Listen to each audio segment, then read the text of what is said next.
नमस्कार। आज बहुत पावन दिन पर मुझे आपसे मन की बात करने का अवसर मिला है। आज चैत्र माह के शुक्ल पक्ष की प्रतिपदा तिथि है। आज से चैत्र नवरात्र की शुरुआत हो रही है। आज से भारतीय नववर्ष का भी आरंभ हो रहा है। इस बार विक्रम संवत 2082 शुरू हो रहा है। इस समय मेरे सामने आपकी ढेर सारी चिट्ठियां रखी हुई है। कोई बिहार से हैं, कोई बंगाल से, कोई तमिलनाडु से हैं, कोई गुजरात से हैं। इनमें बड़े रोचक तरीके से लोगों ने अपने मन की बातें लिखकर भेजी है। कई सारी चिट्ठियों में शुभकामनाएं भी हैं, बधाई संदेश भी हैं। लेकिन आज मेरा मन करता है कुछ संदेशों को आपको सुनाऊं। सर्वारिगु युगादि हब्बद शुभाशय गड़ू। अगला संदेश है अंदरी की उगादि शुभाकांक्षलु। अब एक और चिट्ठी में लिखा है संवसार पाड़व्यार्ची परबी। अगले संदेश में लिखा गया है गुड़ी पाड़वा निमित्त हार्दिक शुभेच्छा। हमारे एक साथी ने लिखा है एल्ला वरक्कुम विशु आशम शगल। एक और संदेश है इनिये पुथांडु नल्लवाल थुक्कल। साथियों, आप ये तो समझ गए होंगे कि अलग अलग भाषाओं में भेजे गए संदेश हैं, लेकिन क्या आप इसकी वजह जानते हैं? यही तो वो खास बात है जो आज मुझे आपसे साझा करनी है। हमारे देश के अलग अलग राज्यों में आज और अगले कुछ दिनों में नववर्ष शुरू हो रहे हैं और ये सभी संदेश नववर्ष और विभिन्न पर्वों की बधाइयों के हैं। इसलिए मुझे अलग अलग भाषाओं में लोगों ने शुभकामनाएं भेजी हैं। साथियों, आज कर्नाटका में, आंध्र प्रदेश, तेलंगाना में उगादि का पर्व बहुत धूमधाम से मनाया जा रहा है। आज ही महाराष्ट्र में गुड़ी पड़वा मनाया जा रहा है। विविधता भरे हमारे देश में अलग अलग राज्यों में अगले कुछ दिन में असम में रोंगाली बिहू, बंगाल में पोइला बोईशाख, कश्मीर में नवरेह का उत्सव मनाया जाएगा।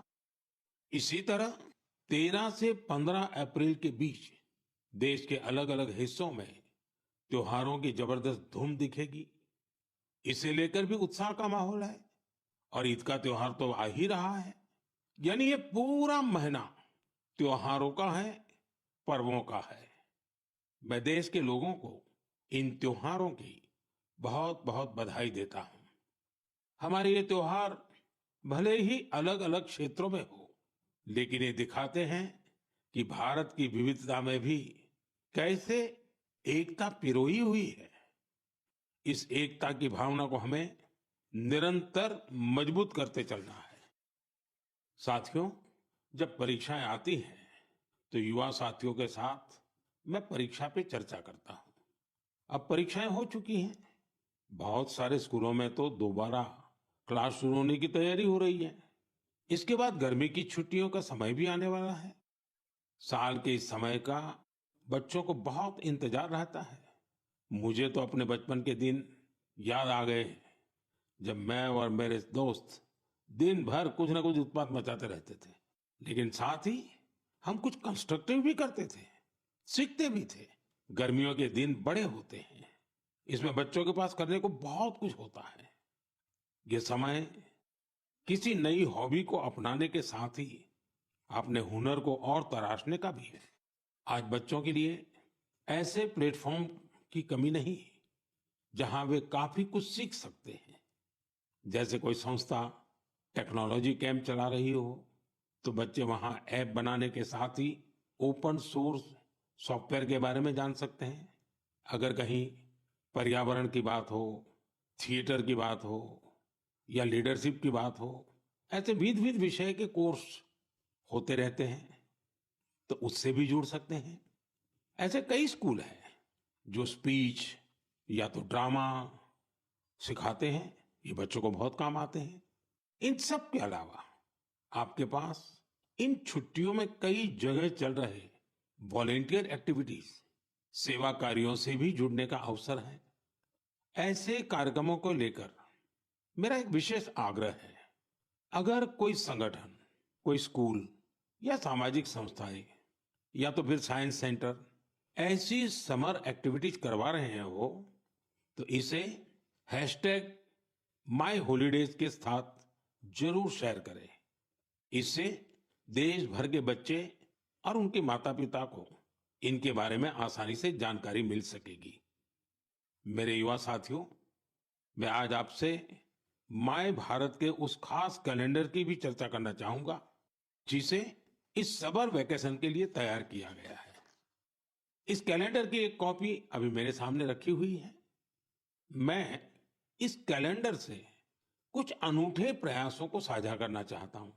जैसे माय भारत के स्टडी टूर में आप ये जान सकते हैं कि हमारे जन औषधि केंद्र कैसे काम करते हैं। आप वाइब्रेंट विलेज अभियान का हिस्सा बनकर सीमावर्ती गांवों में एक अनोखा अनुभव ले सकते हैं। इसके साथ ही वहां कल्चर और स्पोर्ट्स एक्टिविटीज का हिस्सा जरूर बन सकते हैं। वहीं अंबेडकर जयंती पर पदयात्रा में भागीदारी कर आप संविधान के मूल्यों को लेकर जागरूकता भी फैला सकते हैं। बच्चों और उनके माता पिता से भी मेरा विशेष आग्रह है कि वे छुट्टियों के अनुभवों को हैशटैग हॉलीडे मेमोरीज के साथ जरूर साझा करें। मैं आपके अनुभवों को आगे आने वाली मन की बात में शामिल करने का प्रयास करूंगा। मेरे प्यारे देशवासियों, गर्मी का मौसम शुरू होते ही शहर शहर, गांव गांव पानी बचाने की तैयारियां भी शुरू हो जाती हैं। अनेक राज्यों में वाटर हार्वेस्टिंग से जुड़े कामों ने, जल संरक्षण से जुड़े कामों ने नई तेजी पकड़ी है। जल शक्ति मंत्रालय और अलग अलग स्वयंसेवी संस्थाएं इस दिशा में काम कर रही हैं। देश में हजारों कृत्रिम तालाब, check dam, borewell recharge, community soak pit का निर्माण हो रहा है। हर साल की तरह इस बार भी कैच द रेन अभियान के लिए कमर कस ली गई है। ये अभियान भी सरकार का नहीं बल्कि समाज का है, जनता जनार्दन का है। जल संरक्षण से ज्यादा लोगों को जोड़ने के लिए जल संचय जन भागीदारी अभियान भी चलाया जा रहा है। प्रयास यही है कि जो प्राकृतिक संसाधन हमें मिले हैं उसे हमें अगली पीढ़ी तक सही सलामत पहुंचाना है। साथियों, बारिश की बूंदों को संरक्षित करके हम बहुत सारा पानी बर्बाद होने से बचा सकते हैं। पिछले कुछ सालों में इस अभियान के तहत देश के कई हिस्सों में जल संरक्षण के अभूतपूर्व कार्य हुए हैं। मैं आपको एक दिलचस्प आंकड़ा देता हूं। पिछले 7-8 साल में नए बने टैंक, पॉन्ड और अन्य वाटर रिचार्ज स्ट्रक्चर से 11 बिलियन क्यूबिक मीटर, उससे भी ज्यादा पानी का संरक्षण हुआ है। अब आप सोचेंगे कि 11 बिलियन क्यूबिक मीटर पानी कितना पानी होता है। साथियों, भाखड़ा नांगल बांध में जो पानी जमा होता है उसकी तस्वीरें तो आपने जरूर देखी होगी। ये पानी गोविंद सागर झील का निर्माण करता है। इस झील की लंबाई ही 90 किलोमीटर से ज्यादा है। इस झील में भी 9-10 बिलियन क्यूबिक मीटर से ज्यादा पानी संरक्षित नहीं हो सकता है। सिर्फ 9-10 बिलियन क्यूबिक मीटर। और देशवासियों ने अपने छोटे छोटे प्रयास से देश के अलग अलग हिस्सों में 11 बिलियन क्यूबिक मीटर पानी के संरक्षण का इंतजाम कर दिया है ना ये शानदार प्रयास। साथियों, इस दिशा में कर्नाटका के गडक जिले के लोगों ने भी मिसाल कायम की है। कुछ साल पहले यहाँ के 2 गांवों की झीलें पूरी तरह सूख गई। एक समय ऐसा भी आया जब वहां पशुओं के पीने के लिए भी पानी नहीं बचा। धीरे धीरे झील घास फूस और झाड़ियों से भर गई। लेकिन गांव के कुछ लोगों ने झील को पुनर्जीवित करने का फैसला किया और काम में जुट गए। और कहते हैं ना, जहां चाह वहां राह। गांव के लोगों के प्रयास देखकर आसपास की सामाजिक संस्थाएं भी उनसे जुड़ गई। सब लोगों ने मिलकर कचरा और कीचड़ साफ किया और कुछ समय बाद झील वाली जगह बिल्कुल साफ हो गई। अब लोगों को इंतजार है बारिश के मौसम का। वाकई ये कैच द रेन अभियान का शानदार उदाहरण है। साथियों, आप भी सामुदायिक स्तर पर ऐसे प्रयासों से जुड़ सकते हैं। इस जन आंदोलन को आगे बढ़ाने के लिए आप अभी से योजना जरूर बनाइए। और आपको एक और बात याद रखनी है, हो सके तो गर्मियों में अपने घर के आगे मटके में ठंडा जल जरूर रखिए। घर की छत पर या बरामदे में भी पक्षियों के लिए पानी रखिए। देखिएगा, ये पुण्य कार्य करके आपको कितना अच्छा लगेगा। साथियों, मन की बात में अब बात हौसलों के उड़ान की, चुनौतियों के बावजूद जज्बा दिखाने की। कुछ ही दिन पहले संपन्न हुए खेलो इंडिया पैरा गेम्स में एक बार फिर खिलाड़ियों ने अपनी लगन और प्रतिभा से सबको हैरान कर दिया। इस बार पहले से ज्यादा खिलाड़ियों ने इन खेलों में हिस्सा लिया। इससे पता चलता है कि पैरा स्पोर्ट्स कितना पॉपुलर हो रहा है। मैं खेलो इंडिया पैरा गेम्स में हिस्सा लेने वाले सभी खिलाड़ियों को उनके शानदार प्रयासों के लिए बधाई देता हूं। हरियाणा, तमिलनाडु और यूपी के खिलाड़ियों को पहला, दूसरा और तीसरा स्थान हासिल करने के लिए शुभकामनाएं देता हूं। इन खेलों के दौरान हमारे दिव्यांग खिलाड़ियों ने 18 राष्ट्रीय रिकॉर्ड भी बनाए, जिनमें से 12 तो हमारी महिला खिलाड़ियों के नाम रहे। इस बार के खेलो इंडिया पैरा गेम्स में गोल्ड मेडल जीतने वाले आर्म रेसलर जॉबी मैथ्यू ने मुझे चिट्ठी लिखी है। मैं उनके पत्र के कुछ हिस्से को पढ़कर सुनाना चाहता हूं। उन्होंने लिखा है, मेडल जीतना बहुत खास होता है, लेकिन हमारा संघर्ष सिर्फ पोडियम पर खड़े होने तक सीमित नहीं है। हम हर रोज एक लड़ाई लड़ते हैं। जीवन कई तरीके से हमारी परीक्षा लेता है। बहुत कम लोग हमारे संघर्ष को समझ पाते हैं। इसके बावजूद हम साहस के साथ आगे बढ़ते हैं। हम अपने सपनों को पूरा करने में जुटते हैं। हमें ये विश्वास रहता है कि हम किसी से कम नहीं हैं।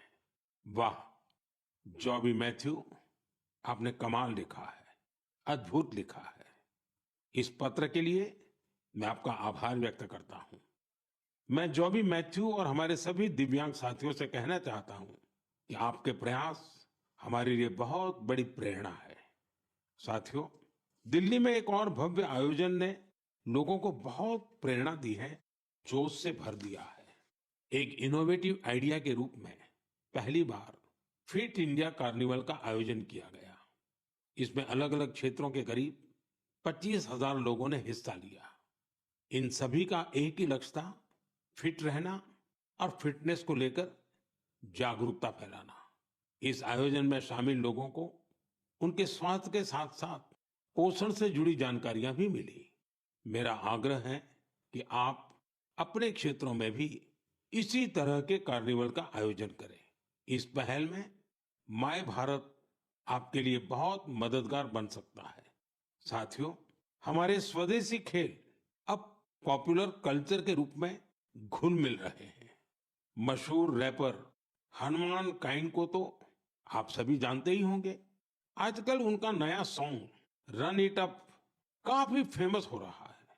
इसमें कलारियापट्टू, गतका और थांगता जैसी हमारी पारंपरिक मार्शल आर्ट्स को शामिल किया गया है। मैं हनुमान काइंड को बधाई देता हूं कि उनके प्रयास से हमारी पारंपरिक मार्शल आर्ट्स के बारे में दुनिया के लोग जान पा रहे हैं। मेरे प्यारे देशवासियों, हर महीने मुझे माय गॉव और नमो ऐप पर आपके ढेरों संदेश मिलते हैं। कई संदेश मेरे मन को छू लेते हैं तो कुछ गर्व से भर देते हैं। कई बार तो इन संदेशों में हमारी संस्कृति और परंपराओं के बारे में अनोखी जानकारी मिलती है। इस बार जिस संदेश ने मेरा ध्यान खींचा, उसे मैं आपसे साझा करना चाहता हूँ। वाराणसी के अथर्व कपूर, मुंबई के आर्यश लिखा और अत्रेय मान ने मेरी हाल की मॉरिशस यात्रा पर अपनी भावनाएं लिखकर भेजी है। उन्होंने लिखा है, इस यात्रा के दौरान गीत गवई की परफॉर्मेंस से उन्हें बहुत आनंद आया। पूर्वी उत्तर प्रदेश और बिहार से आए बहुत सारे पत्रों में मुझे ऐसी ही भावुकता देखने को मिली है।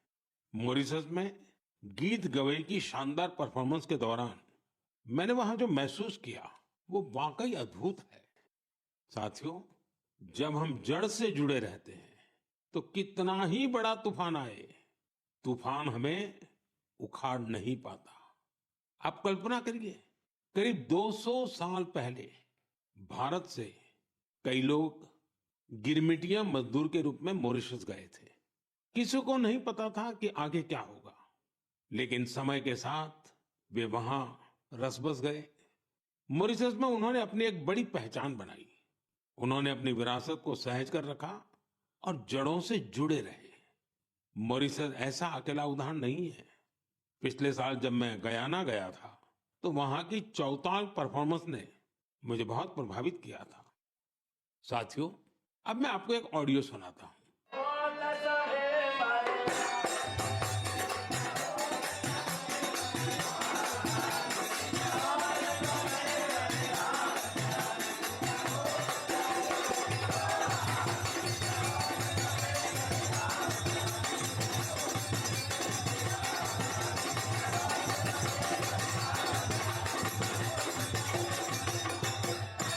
आप जरूर सोच रहे होंगे कि ये तो हमारे देश के किसी हिस्से की बात है, लेकिन आपको यह जानकर हैरानी होगी कि इसका संबंध फिजी से है।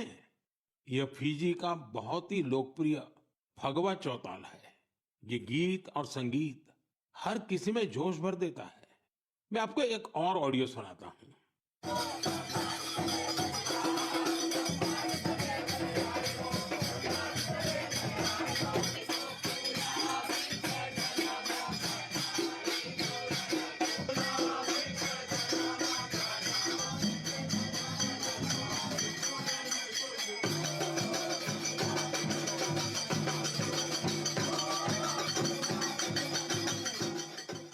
ये ऑडियो सूरीनाम का चौताल है। इस कार्यक्रम को टीवी पर देख रहे देशवासी सूरीनाम के राष्ट्रपति और मेरे मित्र चान संतोखी जी को इसका आनंद लेते हुए देख सकते हैं। बैठक और गानों की यह परंपरा त्रिनिदाद एंड टोबैगो में भी खूब लोकप्रिय है। इन सभी देशों में लोग रामायण खूब पढ़ते हैं। यहाँ फगवा बहुत लोकप्रिय है और सभी भारतीय पर्व त्योहार पूरे उत्साह के साथ मनाए जाते हैं। उनके कई गाने भोजपुरी, अवधी या मिश्रित भाषा में होते हैं। कभी कभार ब्रज और मैथिली का भी उपयोग होता है। इन देशों में हमारी परंपराओं को सहेजने वाले सभी लोग सराहना के पात्र हैं। साथियों, दुनिया में ऐसे कई संगठन भी हैं जो वर्षों से भारतीय संस्कृति को संरक्षित करने का कार्य कर रहे हैं। ऐसा ही एक संगठन है Singapore Indian fine arts society. भारतीय नृत्य, संगीत और संस्कृति को संरक्षित करने में जुटे इस संगठन ने अपने गौरवशाली 75 साल पूरे किए हैं। इस अवसर से जुड़े कार्यक्रम में सिंगापुर के राष्ट्रपति श्रीमान थरमन शनमुगारत्नम जी गेस्ट ऑफ ऑनर थे। उन्होंने इस ऑर्गेनाइजेशन के प्रयासों की खूब सराहना की। मैं इस टीम को अपनी ढेर सारी शुभकामनाएं देता हूं। साथियों, मन की बात में हम देशवासियों की उपलब्धियों के साथ ही अक्सर सामाजिक विषयों को भी उठाते हैं। कई बार चुनौतियों पर भी चर्चा होती है। इस बार मन की बात में मैं एक ऐसी चुनौती के बारे में बात करना चाहता हूं जो सीधे हम सबसे जुड़ी हुई है। ये चुनौती है टेक्सटाइल वेस्ट की। आप सोच रहे होंगे, ये टेक्सटाइल वेस्ट क्या नई बला आ खड़ी हुई है? दरअसल टेक्सटाइल वेस्ट पूरी दुनिया के लिए नई चिंता की एक बड़ी वजह बन गया है। आजकल दुनिया भर में पुराने कपड़ों को जल्द से जल्द हटाकर नए कपड़े लेने का चलन बढ़ रहा है। क्या आपने सोचा है कि जो पुराने कपड़े आप पहनना छोड़ देते हैं, उनका क्या होता है? यही टेक्सटाइल वेस्ट बन जाता है। इस विषय में बहुत सारी ग्लोबल रिसर्च हो रही है। एक रिसर्च में ये सामने आया है, सिर्फ 1% से भी कम टेक्सटाइल वेस्ट को नए कपड़ों में रिसाइकिल किया जाता है। 1% से भी कम। भारत दुनिया का तीसरा ऐसा देश है जहां सबसे ज्यादा टेक्सटाइल वेस्ट निकलता है। यानी चुनौती हमारे सामने भी बहुत बड़ी है। लेकिन मुझे खुशी है कि हमारे देश में इस चुनौती से निपटने के लिए कई सराहनीय प्रयास किए जा रहे हैं। कई भारतीय स्टार्टअप्स ने टेक्सटाइल रिकवरी फैसिलिटीज पर काम शुरू किया है। कई ऐसी टीमें हैं जो कचरा बीनने वाले हमारे भाई बहनों के सशक्तिकरण के लिए भी काम कर रही हैं। कई युवा साथी सस्टेनेबल फैशन के प्रयासों में जुड़े हैं।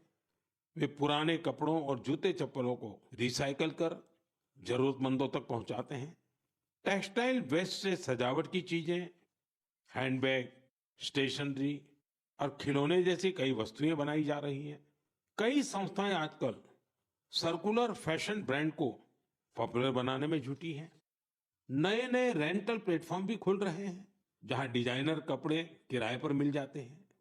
कुछ संस्थाएं पुराने कपड़े लेकर उसे दोबारा उपयोग करने लायक बनाती हैं और गरीबों तक पहुंचाती हैं। साथियों, टेक्सटाइल वेस्ट से निपटने में कुछ शहर भी अपनी नई पहचान बना रहे हैं। हरियाणा का पानीपत टेक्सटाइल रिसाइकलिंग के ग्लोबल हब के रूप में उभर रहा है। बेंगलुरु भी इनोवेटिव टेक्स सॉल्यूशन से अपनी एक अलग पहचान बना रहा है।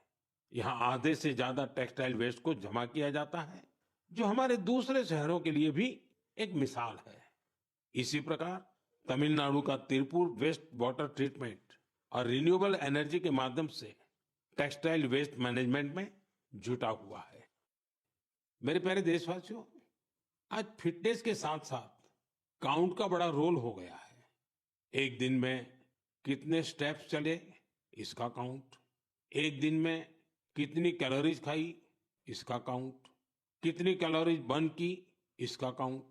इतने सारे काउंट्स के बीच एक और काउंटडाउन शुरू होने वाला है, इंटरनेशनल योगा डे का काउंटडाउन।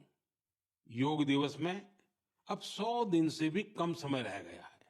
अगर आपने अपने जीवन में अब तक योगा को शामिल नहीं किया है, तो अब जरूर कर लीजिए। अभी देर नहीं हुई है। 10 साल पहले 21 जून 2015 को पहला अंतर्राष्ट्रीय योग दिवस मनाया गया था। अब तो इस दिन ने योग के एक विराट महोत्सव का रूप ले लिया है। मानवता को भारत की ओर से यह एक ऐसा अनमोल उपहार है जो भविष्य की पीढ़ी के बहुत काम आने वाला है। साल 2025 के योग दिवस की थीम रखी गई है, yoga for one earth one health. यानी हम योग के जरिए पूरे विश्व को स्वस्थ बनाने की कामना करते हैं। साथियों, यह हम सबके लिए गर्व करने वाली बात है कि आज हमारे योग और ट्रेडिशनल मेडिसिन को लेकर पूरी दुनिया में जिज्ञासा बढ़ रही है। बड़ी संख्या में युवा योग और आयुर्वेद को वेलनेस का एक बेहतरीन माध्यम मानकर इसे अपना रहे हैं। अब जैसे साउथ अमेरिका का देश चिली है, वहां आयुर्वेद तेजी से लोकप्रिय हो रहा है। पिछले साल मैं ब्राजील की यात्रा के दौरान चिली के राष्ट्रपति से मिला था। आयुर्वेद की इस पॉपुलैरिटी को लेकर हमारे बीच काफी चर्चा हुई थी। मुझे सोमोस इंडिया नाम की टीम के बारे में पता चला है। स्पेनिश में इसका अर्थ है वी आर इंडिया। यह टीम करीब 1 दशक से योग और आयुर्वेद को बढ़ावा देने में जुटी है। उनका फोकस ट्रीटमेंट के साथ साथ एजुकेशनल प्रोग्राम्स पर भी है। वे आयुर्वेद और योग से संबंधित जानकारियों को स्पेनिश लैंग्वेज में ट्रांसलेट भी करवा रहे हैं। सिर्फ पिछले वर्ष की बात करें तो उनके अलग अलग इवेंट्स और कोर्सेज में करीब 9,000 लोगों ने हिस्सा लिया था। मैं इस टीम से जुड़े सभी लोगों को उनके इस प्रयास के लिए बहुत बहुत बधाई देता हूं। मेरे प्यारे देशवासियों, मन की बात में अब एक चटपटा सा और अटपटा सा सवाल। आपने कभी फूलों की यात्रा के बारे में सोचा है? पेड़ पौधों से निकले कुछ फूलों की यात्रा मंदिरों तक होती है। कुछ फूल घर को सुंदर बनाते हैं, कुछ इत्र में घुलकर हर तरफ खुशबू फैलाते हैं। लेकिन आज मैं आपको फूलों की एक और यात्रा के बारे में बताऊंगा। आपने महुआ के फूलों के बारे में जरूर सुना होगा। हमारे गांवों और खास करके आदिवासी समुदाय के लोग इसके महत्व के बारे में अच्छी तरह जानते हैं। देश के कई हिस्सों में महुआ के फूलों की यात्रा अब एक नए रास्ते पर निकल पड़ी है। मध्य प्रदेश के छिंदवाड़ा जिले में महुआ के फूल से कुकीज बनाए जा रहे हैं। राजाखो गांव की 4 बहनों के प्रयास से ये कुकीज बहुत लोकप्रिय हो रहे हैं। इन महिलाओं का जज्बा देकर एक बड़ी कंपनी ने इन्हें फैक्ट्री में काम करने की ट्रेनिंग दी। इनसे प्रेरित होकर गांव की कई महिलाएं इनके साथ जुड़ गई हैं। इनके बनाए महुआ कुकीज की मांग तेजी से बढ़ रही है। तेलंगाना के आदिलाबाद जिले में भी 2 बहनों ने महुआ के फूलों से नया एक्सपेरिमेंट किया है।